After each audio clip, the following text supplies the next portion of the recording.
You know, it's not the muscles that freak me out in bodybuilding. It's the veins.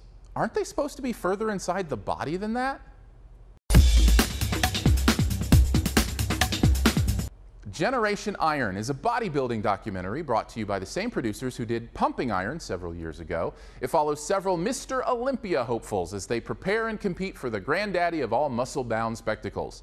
We're given an inside view into a world most of us are happy to dismiss based on the freak show nature of its participants. But is there anything worth seeing past the bulging biceps and protruding pectorals? Of course! That's the beauty of humanity, right? Even in such a specific subset of people, there is uniqueness, beauty, and surprise, and the movie drives it home right off the bat. These men are shown as articulate, cultured, and thoughtful, and we open with cuts of muscle-bound men feeding babies, painting portraits, doing performance art, and yes, even taking a relaxing bubble bath. And there's even more beyond the "we aren't who you think we are" display, as this documentary shows us that these competitors are driven by different goals, circumstances, and methods, even if they all end up flexing on the same stage. I think the best thing about the movie, though, is that it's edited so well. It does a great job at taking the pieces of these worlds and putting them together in a coherent and interesting way.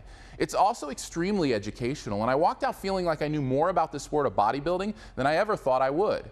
But what separates the great documentaries from the good ones is that they can move from education to captivation. And this one doesn't quite do that. It's not that it doesn't try. You can feel the creators trying to channel amazing docs like King of Kong or Spellbound, but there just isn't enough story here to work with. And that's the worst thing about it and why it ultimately falls flat. Those docs, King of Kong especially, were blessed with stories and characters that developed into extremely dynamic ways. This, not so much. At the end of the day, it's about a bunch of guys who want to win and how they try to do it and who wins, and nothing really happens to turn that on its head. So it ends up coming off more like one of those Olympics puff pieces on the athletes rather than an engaging story. These characters are interesting, they just aren't compelling. I guess I should probably also mention that they don't even address the steroid issue until about an hour into the movie, and even then it's only cursory.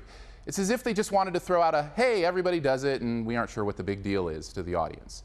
At that point, just don't bother putting anything in about it at all. Also, major points deducted for using Mickey Rourke as the narrator. I get that he's from that world in some ways, but I could barely understand him half the time. I mean, people loved March of the Penguins, and Morgan Freeman hasn't been a penguin a day in his life, at least that I know of. Overall, Generation Iron is an interesting look into an often dismissed culture that, though crafted well and of no fault to the producers, just failed to capture any really interesting stories. I'd give it a C. Thanks for watching this Your Movie Friend review. If you'd like to search for other reviews from me, the best place, probably yourmoviefriend.com. Also be sure to like the Your Movie Friend Facebook page for other news, interaction, or funny pop culture pictures. And don't forget to leave comments or give it a like on YouTube so others can find it. And if you want to see the reviews as soon as they're live, just hit that big gray subscribe button that's about to appear in the middle of your screen.